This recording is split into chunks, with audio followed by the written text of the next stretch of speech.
Today, it is very common to see all these practices. You know, people are practicing all kinds of things without making sure the dangers behind them. It's very common today to practice all kinds of Oriental, pagan religions and philosophies. And people don't even care about reading those books, about practicing what they are teaching, and then nobody thinks there is any danger behind.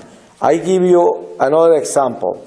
Reiki is a very common practice today. They even practice it in the hospitals. A lot of Reiki masters.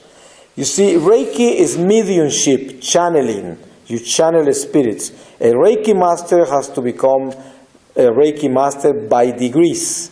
So you enter different levels and you channel spirits. So apparently it's harmless when they are applying that to you. Somehow it's like almost like, so to say, like a spiritual massage. And it appears not to be harmful because it relaxes you and in some cases even heal you of whatever affliction you have at the moment. So now, here is the danger.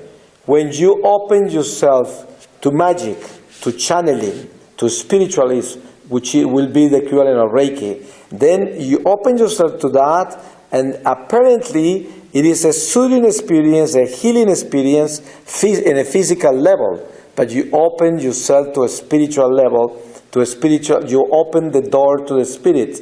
So now, later on, you appear with depressions, anxieties, all kinds of troubles inside yourself, and you don't know where they come from. And this is the dangers of these kind of practices, because they apparently heal you physically, but they're going to affect you spiritually later. Or you end up with a mental problem, or who knows how the spirit is going to work in you. And these are the things that we don't measure when we go to those practices. And they are unlimited. There are so many that you couldn't put them in a whole encyclopedia of many books, because the devil is constantly producing new and new methods of counterfeit to replace everything that God is giving us, that is our faith, that is so complete, because we are holding the whole truth. Our church, our Catholic Church, contains all of the truths. None of us need absolutely nothing outside the teachings of the church in order to stay faithful with God and to obtain from God all the benefits that we need to obtain to do and live a good life. New Age is all involved about temporary triumph, the temporary glories, the glories of this world, and you worship that. That's why within New Age we have the worshiping of crystals that is called Feng Shui, originally from Japan. Say we have Reiki, which is supposed to be a therapy, see, but it's mediumship, it's spiritualism. The Reiki masters, they all have degrees, and those degrees are no different than the degrees of Masons. They just have degrees of a spirituality of the dark. So the greater degrees of the Reiki master, the more healing they bring to you. It's like a spiritual massage. And what they do, they channel spirits and they lay hands on you, and then you are healed from physical ailments. And you are actually healed.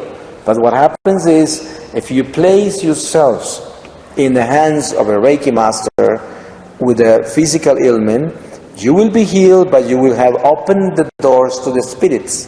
So they don't mind healing your body as long as they can take your soul. And that's why people are so naive. They think that all these alternative medicines make sense because they heal you faster. You see, and it's so strange. You know, Father Gabriel Amor, as you know, probably he's an old Vatican exorcist, and is an authority in demonology and great experiences. He had a patient that had great trouble with spirits, and he was so puzzled because 2 years he couldn't find the source of the problem. 2 years, and the patient was getting worse and worse all the time. It was a woman, originally from Germany. And then one day in prayer, he felt he had to ask her about medication and medical treatment, because he couldn't find any other area in her life where she could have been involved or tapped into some kind of darkness by any practice or anything. And then he asked her, "Are you taking any medication?" And she said, "Yes, I've been taking for 20 years medication, homeopathic medication." And then he said, "Oh, okay, why don't you bring me some of that?" And then she brought in a few of the homeopathic things that she was taking. And then furthermore, brought in the same medication on natural medicine. You see, same herbs, but not homeopathic.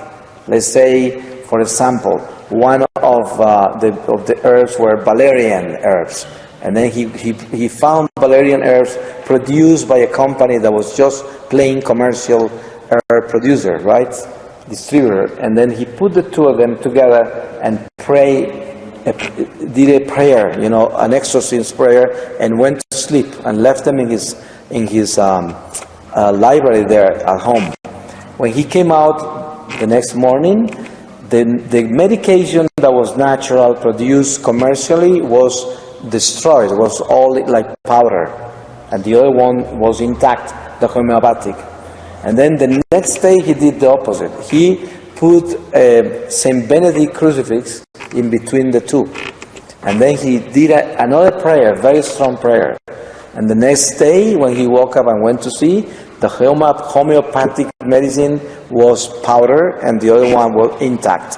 Then he knew there was a spirit in the medicine, a spirit. And that's why, being the same herb, the homeopathic was more effective. And he said, there is something fishy here. How could that be when both herbs are the same? See, why homeopathic will be more powerful and more effective than this one? When it's exactly the same doses, everything the same. So there was something fishy about it. So he found out that this doctor in Germany that invented homeopathy, he was an alchemist. So a medical magician, right? So what he did, he put arcanes on the herbs. Arcanes is a spiritual treaty. It's like a covenant that you make with the spirits with every particular herb. And then after that, anything that carries the name of homeopathic, even if they put together the herbs, wherever they put them together, the spirit would travel with the herbs. And an example I give you in the opposite side. When you have your scapula, right? The scapula. They only have to put it on you and consecrate you once in your life, right? And then after that, if the scapula breaks down, you just get another one. You don't even need to get it blessed because it's already imposed on you. See? And you can get another scapular, put it on, and it has the consecration of the first one. Same thing in the opposite direction.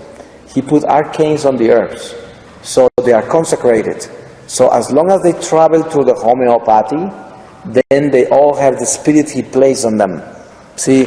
And then some homeopathic doctors all around the world, not all of them are aware, they're dealing with the spirits with what they are diagnosing their patients.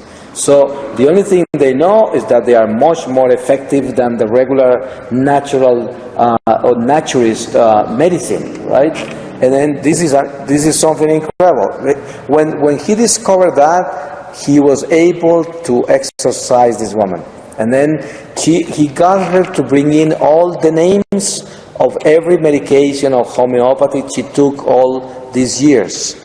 She was not able to bring them all in, but she brought in enough for her to be exorcised. And then he began to call every spirit by name, calling the herb, but adding the name homeopathy. He had to add the name. See? And then he was calling one by one. He spoke to 7 different spirits. And then they gave him information. See, all kinds of information. That's why the Vatican has a document on homeopathy and says, do not touch it. See, what happens with that is you will open a door. You will open a door with that. You will be healed physically, And then you have an entrance, a gate where the spirits can come in.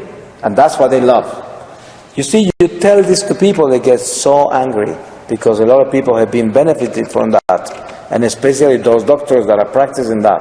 I have letters threatening me. In Mexico, I was accused to the cardinal in the city of Mexico, but I have the documents. You see, that's what makes a big difference. It's not me talking. The Vatican was the one that came out with that, you know, and a very respected exorcist. He's not just some experimental, you know, demonologist. He was a very serious demonologist, and that's a little example of what alternative medicine is all about, you know. One of the reasons why the devil is a devil is because he refused to be a creature in obedience to God. And then he told Eve, you will be like God. That's what he told her. See, the original sin is all about that. That's why it's New Age. It's that you will be like God if you eat of this fruit. And that's the teaching of New Age. We are gods. And then once you start like that, you see the people in the world today. See, all the heroes in the world are human beings. You know, the sportsmen, the actors, the musicians, the wealthy ones, the politicians. Those are the heroes of today. Big heroes. And they are built up like gods. But it's amazing that those gods are all mortal gods, and they all, you know, go into a procession to the cemetery. None of them come out of there. See, I always tell people, you know who my hero is? My hero is the one that was able to go right into the tomb and came out of there. Say, none of these heroes of today enchant me and impress me. All of them go to the tomb, no one comes out. So I go with the one that came out. His name is Jesus. That's the only t-shirt I wear. I only have that flag, my hero, the one that came out of there. So the rest is just foolish, and it's a fantasy. It's a temporary state, and it's going to change, and it's going to come to pass. So